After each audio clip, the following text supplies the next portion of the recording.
नमस्कार। आज हम बात करने वाले हैं भारतीय संविधान की 12 अनुसूचियों के बारे में। अब ये हैं तो हमारे देश के शासन की रीढ़, लेकिन सच कहूं तो इन्हें याद रखना थोड़ा सा मुश्किल हो सकता है। पर चिंता की कोई बात नहीं, क्योंकि आज हम इसे एकदम आसान बनाने वाले हैं। कई बार ऐसा होता है कि इन अनुसूचियों की लंबी लिस्ट देखकर थोड़ा डर सा लगता है ना? कौन सी अनुसूची में क्या है, किस अमेंडमेंट से क्या जोड़ा गया, ये सब याद रखना एक चैलेंज बन जाता है। अगर ये सब सवाल मन में आते हैं तो ये विश्लेषण बिल्कुल सही जगह है। क्योंकि आज हम इन्हें रटने नहीं वाले, बल्कि समझने वाले हैं, वो भी कुछ बहुत ही मजेदार और यादगार ट्रिक्स के साथ। ये सिर्फ ट्रिक्स नहीं है, बल्कि कॉन्सेप्ट्स को दिमाग में हमेशा के लिए फिट करने का एक तरीका है। तो चलिए शुरू करते हैं। देखिए, आज हम इन 12 अनुसूचियों को 4 हिस्सों में देखेंगे। पहले बात करेंगे राज्य, वेतन और शपथ की, फिर समझेंगे सीटें और जनजातीय क्षेत्रों को। इसके बाद नंबर आएगा शक्तियों और भाषाओं का, और आखिर में हम उन अनुसूचियों को देखेंगे जो संविधान में बाद में जोड़ी गईं।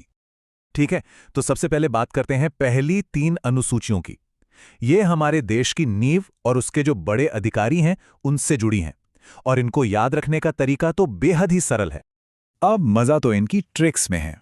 देखिए, पहली अनुसूची, इसमें भारत के 28 राज्यों और 8 केंद्र शासित प्रदेशों के नाम हैं। तो ट्रिक क्या है भाई? सबसे पहले देश का नाम और उसके राज्य ही तो आएंगे। हो गया याद? अब दूसरी अनुसूची, ये है वेतन और भत्तों के बारे में। इसकी ट्रिक तो बहुत आम है, 2 नंबर का पैसा। बस 2 नंबर से दूसरी अनुसूची और पैसा मतलब वेतन, सिंपल। और तीसरी, ये है शपथ के बारे में। शपथ शब्द को ध्यान से देखिए, श प थ, 3 अक्षर है, तो 3 अक्षर मतलब तीसरी अनुसूची। हो गई ना पहली 3 चुटकियों में याद? तो ये तो हो गई देश की नींव से जुड़ी पहली 3 अनुसूचियां। चलिए अब आगे बढ़ते हैं और बात करते हैं अनुसूची 4, 5 और 6 की, जो राज्यसभा की सीटों और कुछ खास जनजातीय इलाकों के प्रशासन से जुड़ी हैं। चौथी अनुसूची में ये बताया गया है कि किस राज्य से और किस केंद्र शासित प्रदेश से राज्यसभा में कितनी सीटें होंगी, मतलब ऊपरी सदन में किसका कितना प्रतिनिधित्व होगा। और इसे याद रखने की ट्रिक थोड़ी मजेदार है। देखिए, राज्यसभा में कौन जाता है? अक्सर अनुभवी और वरिष्ठ नेता। और मजाक में कहते हैं ना कि बुजुर्गों का जल्दी चौथा हो जाता है, यानी जीवन की चौथी अवस्था। तो बस चौथा से याद रखिए, चौथी अनुसूची और राज्यसभा। अब नंबर आता है 5वीं अनुसूची का। ये अनुसूचित क्षेत्रों और अनुसूचित जनजातियों के प्रशासन और कंट्रोल से जुड़ी है, और ये देश के कई राज्यों पर लागू होती है। इसे याद रखने का तरीका तो हमारे चुनाव से जुड़ा है। चुनाव कब होते हैं? हर 5 साल में। और हर 5 साल में नेता जनजातियों के कल्याण की बात जरूर करते हैं। तो 5 साल से 5वीं अनुसूची और जनजातियों का कल्याण, बिल्कुल सीधा कनेक्शन है। छठी अनुसूची भी जनजातीय क्षेत्रों के प्रशासन के बारे में ही है, लेकिन इसमें एक ट्विस्ट है। ये सिर्फ 4 खास उत्तर पूर्वी राज्यों पर लागू होती है। यही बात इसे 5वीं अनुसूची से अलग करती है। और इन 4 राज्यों को याद रखने के लिए एक जबरदस्त ट्रिक है, एटीएम में। जी हां, एटीएम में। ए से असम, टी से त्रिपुरा, एम से मेघालय और दूसरे एम से मिजोरम। तो जैसे ही छठी अनुसूची का सवाल आए, दिमाग में बस एटीएम में ले आइए, सारे राज्य याद आ जाएंगे। अच्छा, अब हम आ गए हैं 2 बहुत ही जरूरी अनुसूचियों पर, 7वीं और 8वीं। इनमें बात होती है केंद्र और राज्यों के बीच शक्तियों के बंटवारे की और हमारे देश की आधिकारिक भाषाओं की। तो 7वीं अनुसूची में शक्तियों का बंटवारा 3 लिस्ट के जरिए किया गया है। एक है संघ सूची, जिस पर सिर्फ केंद्र कानून बनाता है। दूसरी है राज्य सूची, जिस पर राज्य कानून बनाते हैं। और तीसरी है समवर्ती सूची, जिस पर दोनों ही कानून बना सकते हैं। और इसकी ट्रिक तो बहुत ही सीधी साधी है। 7 सुनने में साथ जैसा लगता है ना? और जब लोग साथ रहते हैं तो चीजों का बंटवारा करना ही पड़ता है, ताकि सब कुछ आराम से चलता रहे। तो बस 7वीं अनुसूची का मतलब शक्तियों का बंटवारा। अब 8वीं अनुसूची, ये जुड़ी है भाषाओं से।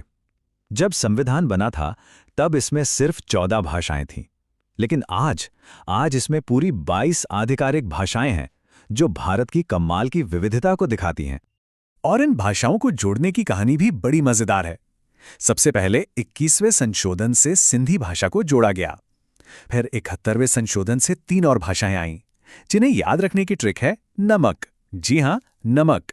न से नेपाली, म से मणिपुरी और क से कोंकणी।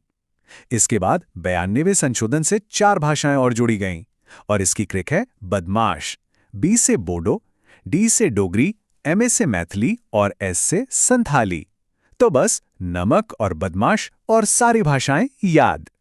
तो 8 अनुसूचियों की बात हो गई। अब बारी है उन 4 की जो मूल संविधान में नहीं थी, बल्कि जिन्हें बाद में संशोधनों के जरिए जोड़ा गया। 9वीं अनुसूची को तो 1951 में पहले ही संविधान संशोधन से जोड़ दिया गया था। इसका मकसद था भूमि सुधार से जुड़े कानूनों को कोर्ट में चुनौती दिए जाने से बचाना। इसे याद रखने की ट्रिक है नो, जो हिंदी के नौ जैसा सुनाई देता है। तो जब भी संपत्ति छीनने की बात आए तो जवाब क्या होगा? नो, मतलब 9वीं अनुसूची संपत्ति से जुड़ी है। 10वीं अनुसूची, इसे 1985 में 52वें संशोधन से जोड़ा गया और ये है दल बदल विरोधी कानून। मतलब चुने हुए नेता अपनी मर्जी से पार्टी नहीं बदल सकते। और इसकी ट्रिक है अब बस सुनने में 10 जैसा लगता है, तो जैसे ही कोई नेता सोचे बस अब दल बदलना है, तो याद रखिए बस से 10 और 10वीं अनुसूची मतलब दल बदल कानून। और अब हम आ गए हैं आखिर में 11वीं और 12वीं अनुसूची पर, जो लोकल गवर्नेंस से जुड़ी हैं। 11वीं है पंचायतों के लिए और 12वीं नगरपालिकाओं के लिए। इन्हें याद रखने की ट्रिक हमारे स्कूल के दिनों से जुड़ी है। सोचिए 11वीं क्लास में पढ़ाई थोड़ी कम, दोस्तों के साथ पंचायत ज्यादा होती है, और 12वीं के बाद पढ़ाई के लिए बाहर यानी किसी बड़े शहर जाते हैं। तो 11वीं से पंचायत और 12वीं से बाहर शहर मतलब नगरपालिका। तो ये थी संविधान की 12 अनुसूचियां और उन्हें याद करने की कुछ शानदार ट्रिक्स। इससे एक बात तो साफ है कि मुश्किल से मुश्किल विषय को भी मजेदार और यादगार बनाया जा सकता है। वैसे ये सोचने वाली बात है कि किसी भी मुश्किल चीज को सीखने का सबसे अच्छा ट्रिक आखिर होता क्या है।